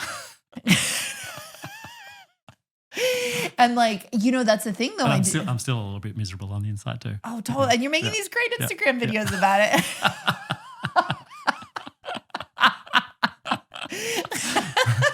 That's true. Yeah. And I get like every single time I see them, I'm like simultaneously proud of you for standing and for yourself and who you are and putting this beautiful workout into the world. And there's like a little part of me that's like, see, it wasn't just me. There is plenty of joy. I just want to express on Instagram all of my misery because so many people express their joys, and you know there's an uneven weight. Now I'm expressing like everybody that looks at my Instagram channel thinks I'm just the most miserable person in the world. Because all I do is share. Instead of sharing all the amazing things in my life, I just share the miserable things in my life. Thank you for being one of the lone souls out there standing for the balance of justice on social media. I'm gonna start like balancing it a little bit with some of the great things in my life, so it's a more balanced view of my life. Let this Instagram not get too fake. I alone. It'd be a lot of misery actually that you have to take to counteract. Oh my God. But I think that's something that, like, you know, it's like I keep hitting the microphone, but like I'm making light of it. And, you know, because I had already done so much meditation when we met, and because I'd done all these tantric practices where people are sharing what's going on inside of them, I could pretty confidently say, like, pretty much everyone I've ever met, including people with very happy childhoods and not a lot of apparent trauma, they're carrying like a giant ball of pain. And our minds will do anything to not feel that pain. So our minds are just making up stories all the time that we think are truth, but all it's saying is like, don't feel the pain, don't feel the pain, don't feel the pain. And I was humbled. I've been humbled many times in my life where I've been like, okay, I'm going to cut the mental story. I'm going to stop blaming you. I'm going to stop blaming this thing in front of me. And what happens inside is a humbling experience because it can be so painful. And I think especially for men, when you're even more conditioned, like you're conditioned not to feel that level of pain, you're conditioned not to feel that level of vulnerability. And because so much of your role is about being protectors and warriors and, you know, standing in society. Or that we should just be standing still through it without really feeling it. I think that's the misconception, that we should feel everything but still be in that presence while we're feeling everything, where I think a lot of men think masculinity is not feeling anything and just staying like a rock and being able to be like still provide, create, do everything without feeling. Totally. So it's like, how do you come home to yourself and to your true power, to your true ability to love, when the path home goes through this like giant ego-crushing ball of pain that the whole world has told you to never feel? And I watched you go through that, and I have so much respect for you because I saw the way that you faced it with so much courage. Thank you. And yeah, I mean, I what do I want to say there? Yeah, the more that I dropped into that pain, the more that I opened to it, the freer I became. And I even started to look forward to those moments where, as painful as it was, like I felt alive in that pain, because I guess in that hiding from the pain, hiding from misery, hiding from suffering, it's numb. I mean, not super numb. Like I had a great life. I really enjoyed my life, but there was a lot of stuff I was hiding from inside. And to just feel that every time I felt it, like it would release something. And even though it was difficult, then I would see myself change. And so I sort of became addicted to it as a, you know, in a good way, because I could see that the more willing I am to feel and to open, it's more open. Like I open to any of the feelings or the emotions, the more I grow, and the less miserable I feel in the long run. Yeah. I mean, it's one of those like great like catch-22s of life, right? And this is where, like, for everyone like listening who's like how do I forgive myself for causing that pain to someone that I love? Like, even for me, I was like, how can I forgive myself for staying in these kinds of patterns that caused you so much like pain, that you know, kept our relationship in such a cycle of arguments and disconnection, when I should know better? Like, it's me, you know, like started meditating when I was 18, you know, started coaching and therapy when I was like 23. Like, I should know better. And it took a long time to see those patterns. But the thing that brought me so much compassion to myself was like, that is the ego. Like, that is the mind. It's constantly trying to protect us from this pain. and it will use anything, any pattern, any argument, any distraction, any numbness, any avoidance, any playing small to keep us from feeling this like really intense pain inside. And what you're saying, it's like once you actually start to feel through that pain and realize how much better you feel on the other side, it becomes this like, you know, upward spiral of wanting to do it more and more and more. But until you have that moment of like, wow, like it's worth it to feel this, you just stay in that avoidant pattern where it's like whatever it takes to not go there. So that's where I've been able to find the compassion for myself in having kept those patterns for far too long. I don't blame myself from taking things from my childhood. I don't blame myself from taking things from my family, but I do hold myself accountable for keeping those patterns after a certain period of time. I throw out 30 as like the cutoff year. Like your You're much better than me. My cutoff year was like 40 something. Like an extra 10 years. You know, it's like even getting there at all is a huge blessing. But it was like, yo, like cut off at 30 of like blaming my parents for anything. Doesn't matter how much therapy I've done or whatever, like how deep the trauma was. Like at a certain point, I become fully self-responsible for my choices, regardless of how I was raised.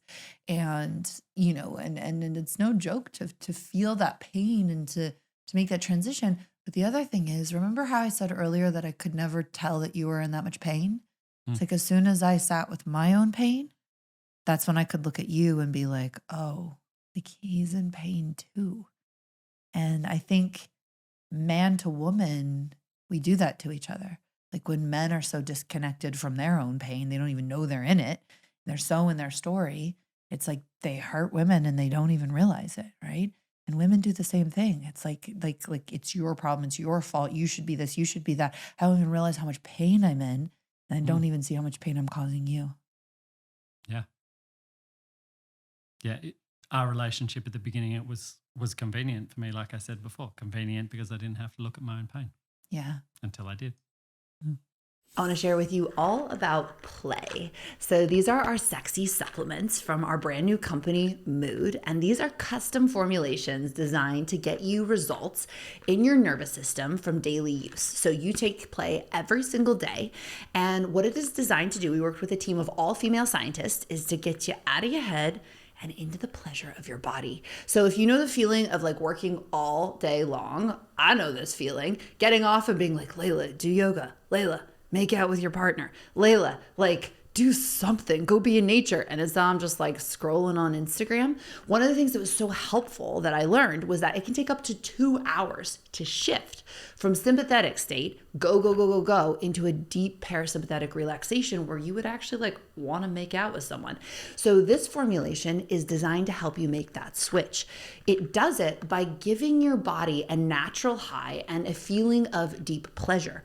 It uses things like cacao flavonoids, sacred lotus, mucuna pruriens, which help support your dopaminergic system, which increases your desire to do things, to engage with the world. And it even has this amazing plant called kana, which is a heart opener.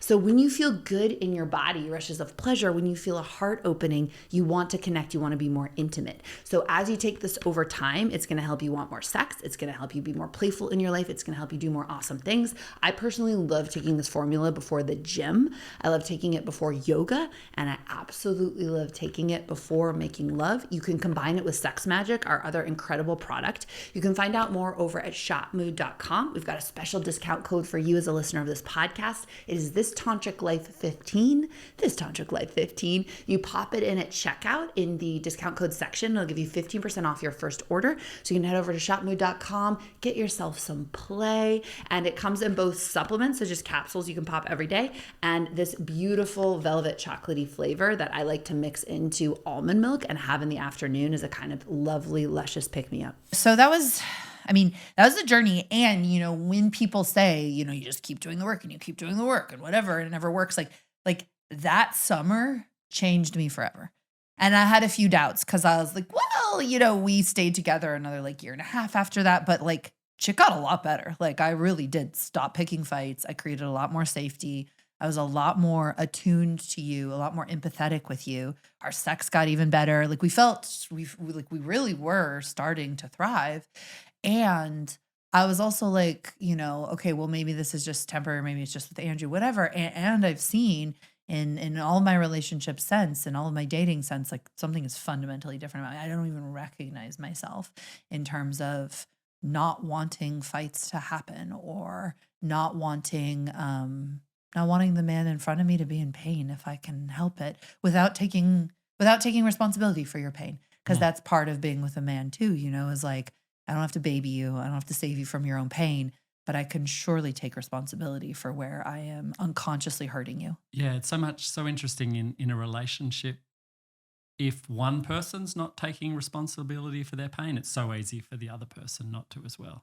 Totally. And it's only until both people can, like, yes, if one person's not taking responsibility for their pain and the other person's done a lot of work and can take responsibility, then I don't even know what I'm trying to say there. That's not a relationship that usually happens. It's usually a relationship where people are meeting each other a little bit more in their pain responsibility levels. Totally. Otherwise, if there's one person that's really responsible for their pain and their own stuff in a relationship and the other person's not, the relationship generally ends fairly quickly. Totally.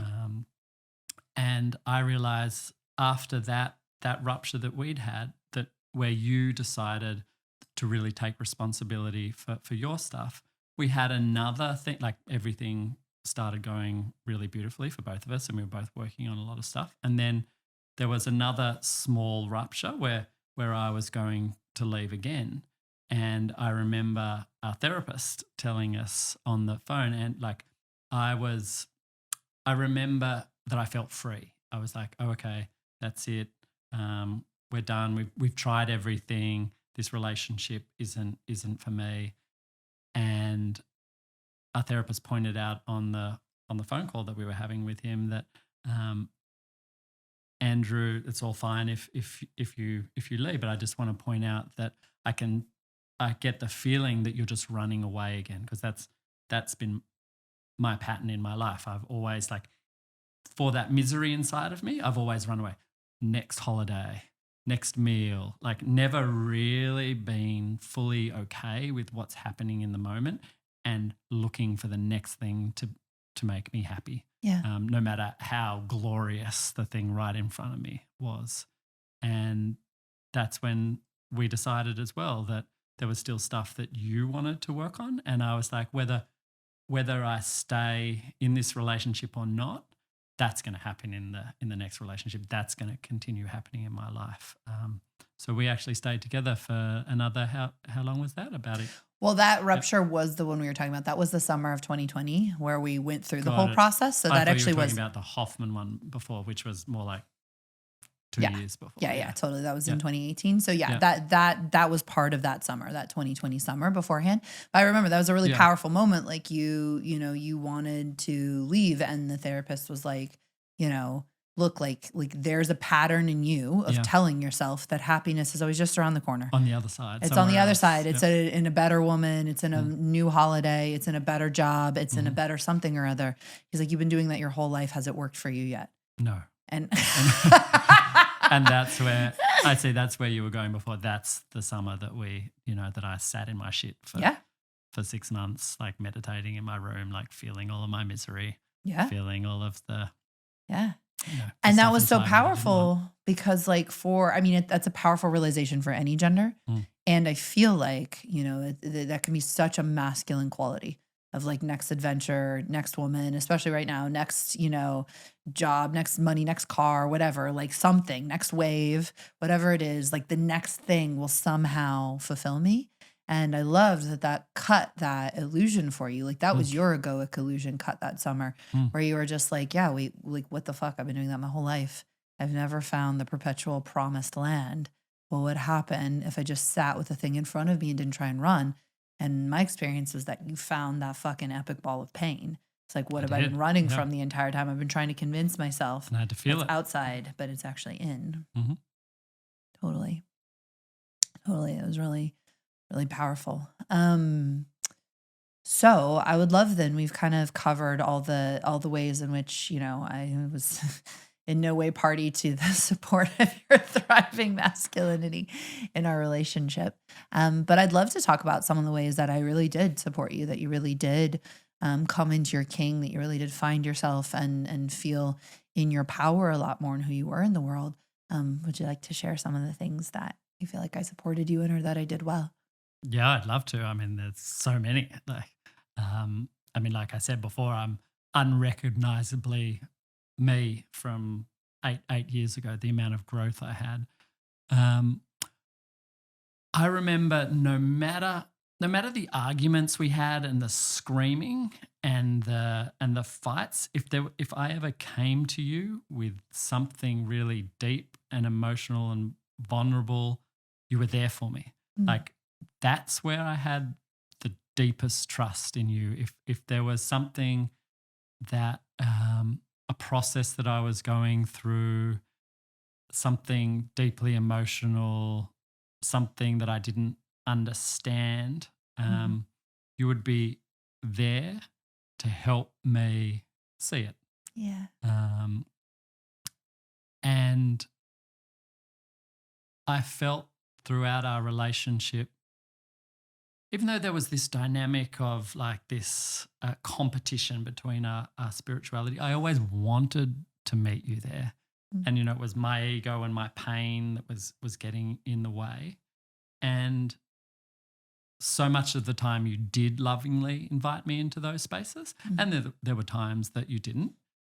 But you were always like you were an inspirational beacon for a lot of the ways that I wanted to show up in my life. And one of the biggest things you gave to me was a deep love for like ritual. You brought like ritual and practices into my life and depth and a richness. You showed me what was like possible in that realm. And I took a lot of that for granted because when we broke up, that sort of disappeared. I was like, I would go to like, I had my own birthday and there wasn't like ritual and magic. And then I went to a party. We used to create these parties that were all beautiful ritual and magic and depth, and it wasn't there. And I realized what you'd given me over those years was I understood that in my body and I developed that in my body, but I was still relying on you or the feminine to deliver that to me. And that's really what I'm working on now, to find that magic within myself that I know is there and that I can give to the world and to myself without needing a woman or the feminine to bring that to me. So you opened up that world for me. Yeah. And what other things? Let me just think for a second. Repeat the question again, just so I can. There's ways in which I supported you in your divine masculine or in your thriving as a man. Yeah, I remember you really encouraged me to meditate, to do breath work. I didn't feel in any of those things forced. Like some of the meeting you in like the depths of sexuality and spirituality and ecstasy that I was still afraid of. I couldn't quite meet you there and I felt a pull to, but like I felt you supporting me in my spiritual path, in meditation, in like dropping into my feelings, in opening up tantrically and more to energy. Like I remember before we got together, I just thought chakras were like a load of shit. And still that word doesn't quite resonate with me. I mean, it actually does now, eight years later. But like I'll get to you eventually. The energy centers and moving the energy through my body, you brought that into my life too. Who knows whether that would have come eventually, but yeah, you inspired so much of my growth and who I am now as a man. And I also want to thank you for your like fierceness, your power, and even your trauma. Like it really gave me such a rich field to understand myself and to understand what I could handle, what I couldn't handle, what was good for my nervous system, what wasn't. Yeah. Yeah, I think in terms of kind of what I've learned and the way that I would like how I put it in my own language now is like I really did support your personal growth journey. Like I supported you. And I think in the way that you're saying, I did what I think works best, which is I encouraged you without pushing you. You inspired me. I inspired you, and I Yeah. also supported. I was so happy when you meditated. I was so excited for your breath work. I was like, All that the was Osho amazing. retreats I we was wanted did, to all the listen to Tantra you. Yeah. retreats and sexuality. Yeah. Yeah. Yeah. And I didn't berate you when you didn't do it. Like sometimes you'd drop your meditation practice or you wouldn't do breath work for a long time. And it was like that's totally fine. And whenever you wanted to pick it back up or I could be supportive, like I was there for you. And part of that was like I really believed in you. Like I wanted you to be your best self. And I wasn't trying to do it for you. I wasn't trying to force you. I wasn't like babying you, but I was just like this stand for your greatness. Mhm. And I truly felt that. And Yeah, I feel like you were a stand for my greatness throughout the whole relationship. yeah. Yeah. And I also, we talked about this sometimes where I could be unsafe in the micro arguments and the micro expressions. I feel like I did a really good job accepting your truth in a big way. Like, Yeah, towards the end. yeah. At the beginning, accepting my truth when it related to both of us, that was more scratchy. When it was my truth separate from our relationship dynamic, yeah. Yeah, well, I think you've said to me before that, I even showed you the path of truth, like speaking your truth, that was important, that I encouraged that in you. I wanted your truth. Yeah. And I think there is something very honoring of the divine masculine in wanting his truth rather than trying to pretend like it should be something else. Yeah, you definitely always wanted my truth, but I didn't feel safe enough to give it to you. Totally. Yeah. And when you did in certain moments, like I remember when we did the MDMA ceremony and you were like, I want to fuck the whole world. And I was like, great. Like there were these moments of encouraging you in your power and your expression and your claiming of certain things sexually, spiritually, in your career, in your voice and stuff like that like I felt a deep, deep alignment and support of like your dharmic power. I'm not saying I did a perfect job. I'm not saying I always held you in safety in that, but I really did feel aligned with encouraging you to be in your truth and to express your truth and to move in directions that were in alignment with your truth, even if they didn't always serve me. Definitely. I never felt you were trying to push me in another direction that suited you better. Yeah. Totally. I think it was very, very, very alive in me. And there were a lot of ways in just which I just respected the hell out of you for being so true to who you are, being so unabashedly authentic. And I do think, at least this is what I'm hearing, and I could be wrong or we could see things differently, but like I think there's a truth to the fact that you've said this before, you relied on the feminine to bring the magic into your life. And that just like I have my own inner masculine and you have your own inner feminine, and it's important for me to have that inner masculine to hold myself and you to have that inner feminine.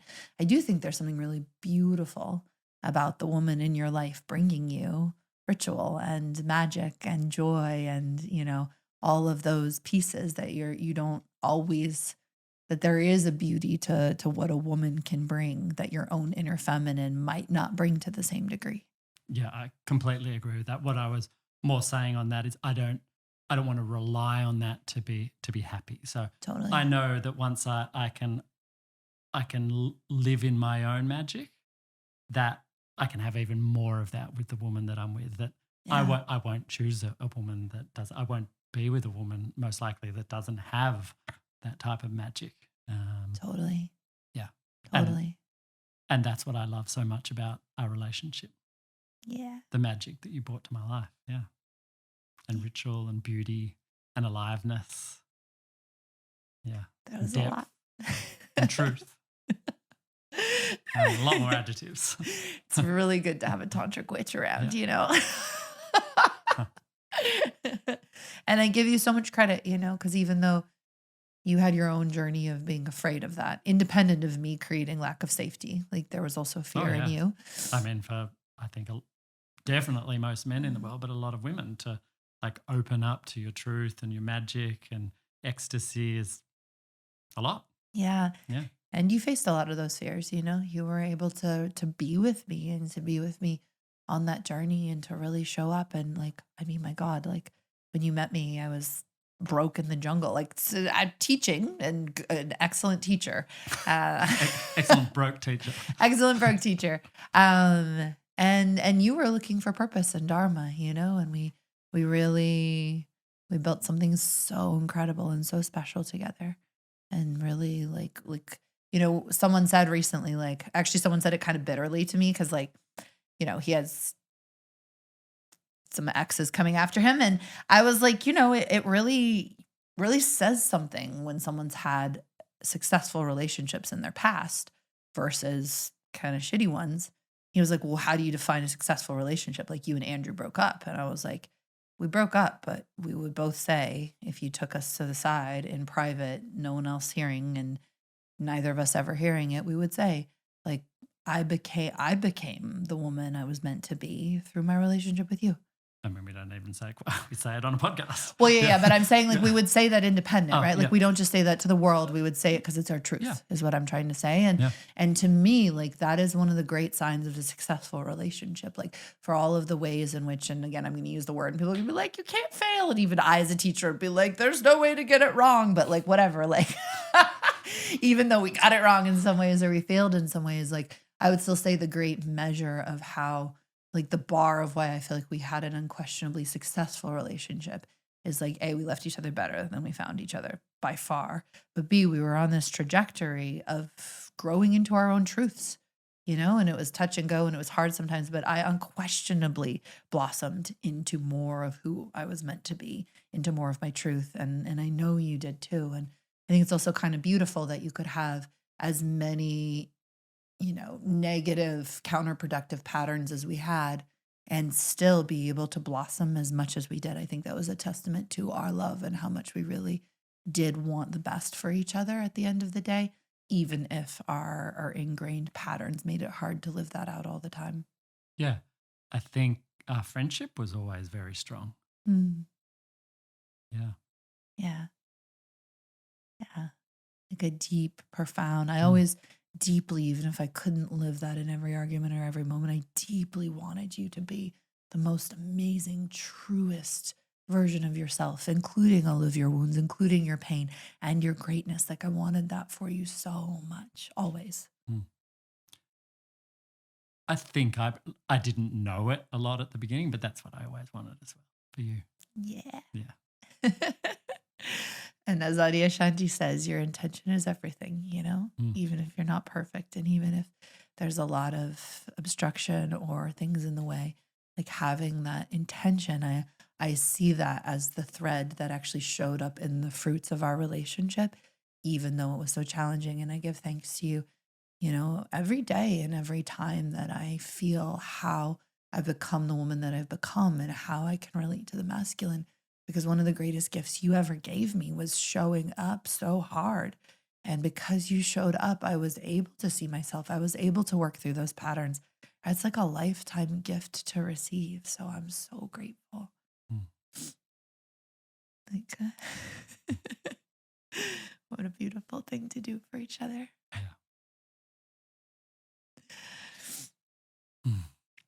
Yeah. Yeah, I feel incredibly grateful for our relationship. I feel incredibly grateful for our connection, even though we still have some arguments and difficult times. Like barely any though. No, barely. Yeah. I mean, like, three, you know, only when you three like, in the last year like and a half. make out with one of my friends and then like we could argue lie about it or whatever. Like that'll cause a problem. I think maybe we'd cut that without any context because we're not going into that.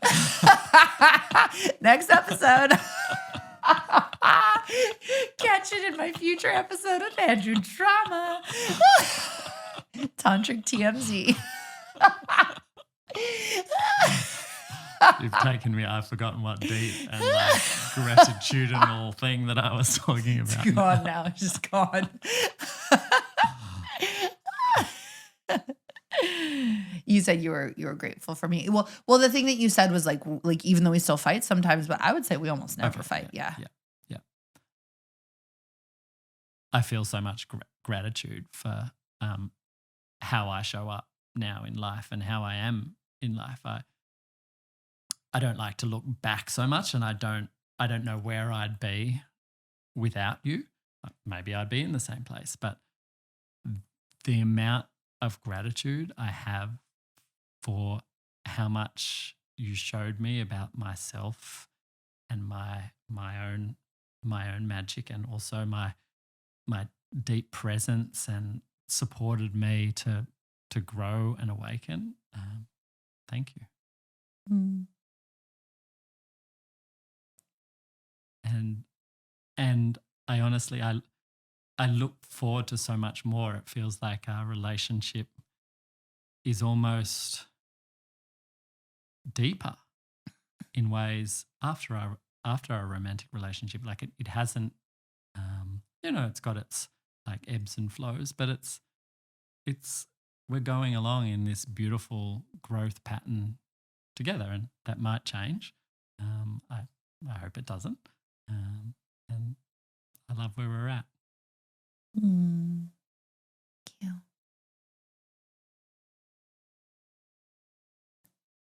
I think that's it. Yep. Is there anything else you wanted to say, or anything that would make it feel complete?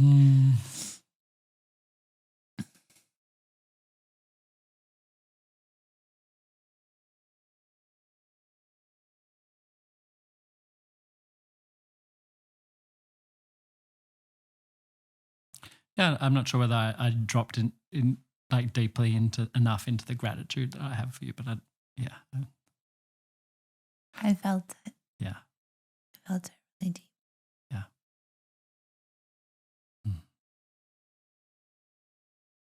Okay, then we're done. Oh, we'll never be done.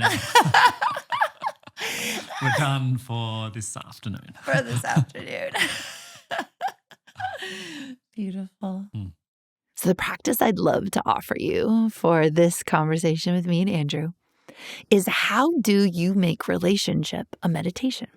Right? I referenced it in this episode where I realized that, hey, in a meditation retreat, you have the awakening at some point. If you meditate for long enough and you really dedicate yourself to meditation, at some point you're like, holy shit, like it never was my boss or my kids or my partner or my life or the weather or some shit like that making me unhappy, because I can sit perfectly still all on my own and make myself totally fucking miserable, right?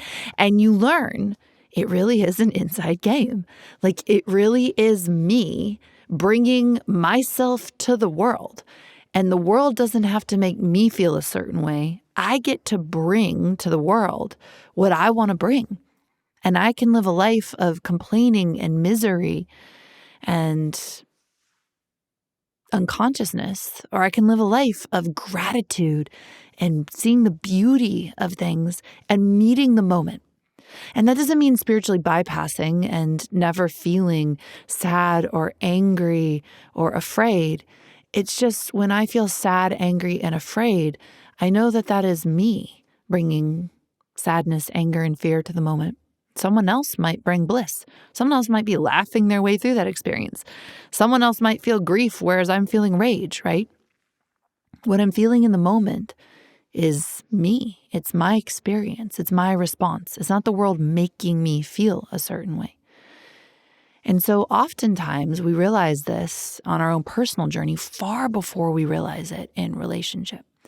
And so the most powerful practice that I've learned is to start to meditate my way through relationship. And what that means is to take a seat inside of myself during relationship and to stop saying, oh, like, just like I'm in a meditation retreat, it's the cushion, right? It's my knees. It's the meditation teacher. They suck. It's the silence, right? It's my childhood. Just start being like, wow, like moment to moment, look what I'm doing. And there's so much that I'm bringing to every moment, apropos of nothing, right? I'm just sitting here and all of a sudden I'm enraged, or I'm super sexually charged, or I'm crying, or I'm bored as fuck, or I want to run out of the room screaming.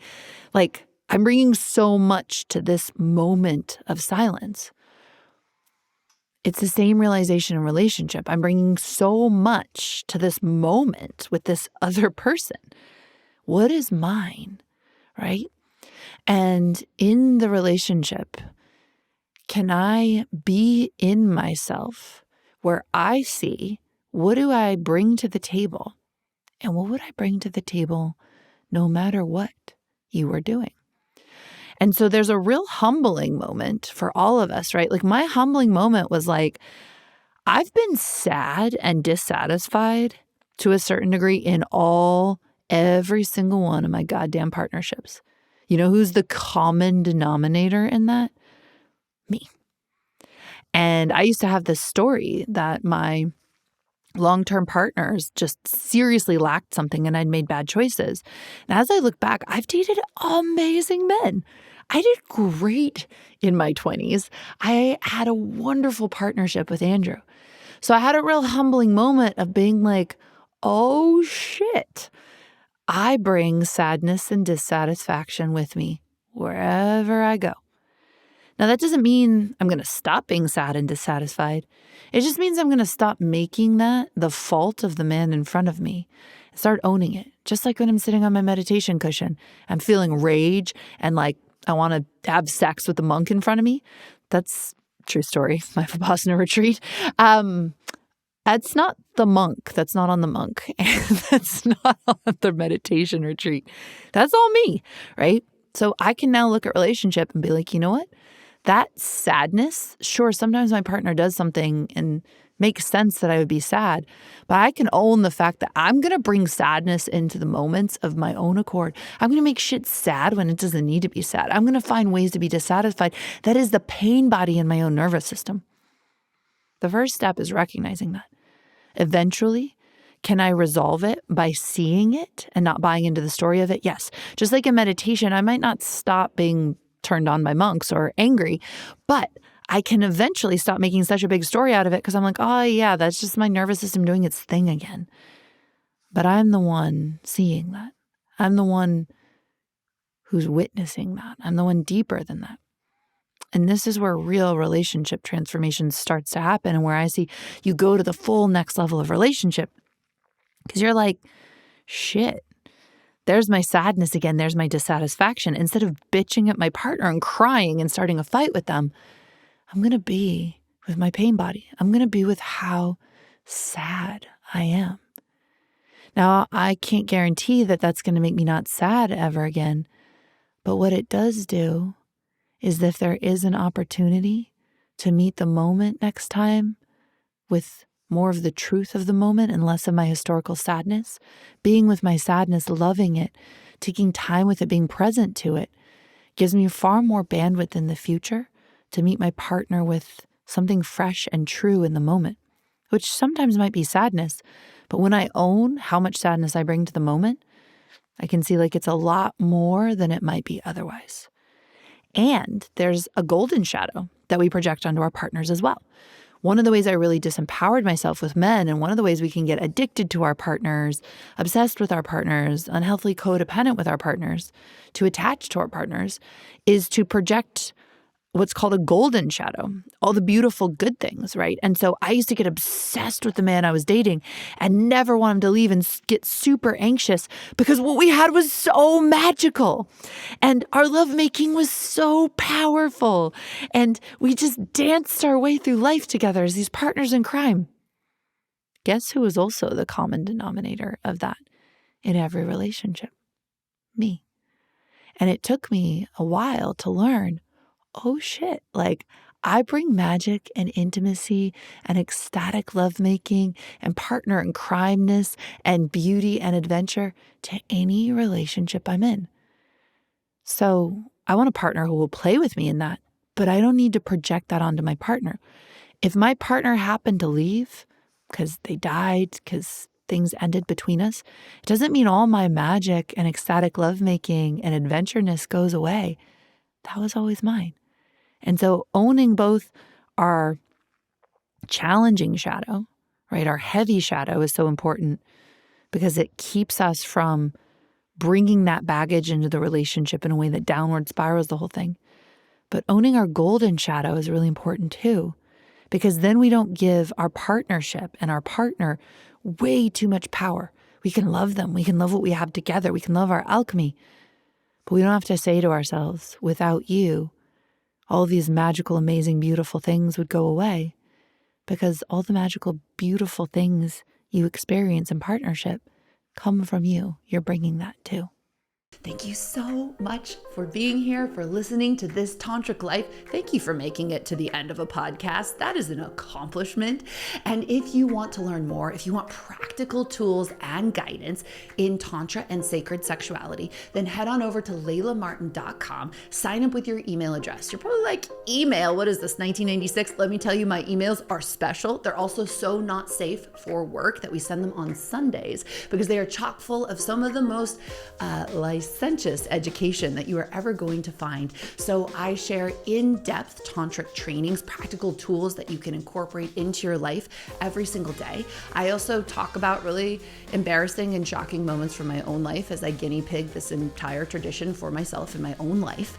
And if you want to stay connected, that is the way to stay connected. We also have incredible resources there. So if you want to learn sex magic, breath work, couple sex practices, tantric sexuality on the website, you can get those trainings for free if you head over and check it out, laylamartin.com. Finally, go ahead and follow me on Instagram. Don't miss a single reel. That's at the Layla Martin. You can also follow me on YouTube to make sure you don't miss any of these podcasts. That is Layla Martin. And thank you once again so much for being here. I can't wait to share more with you.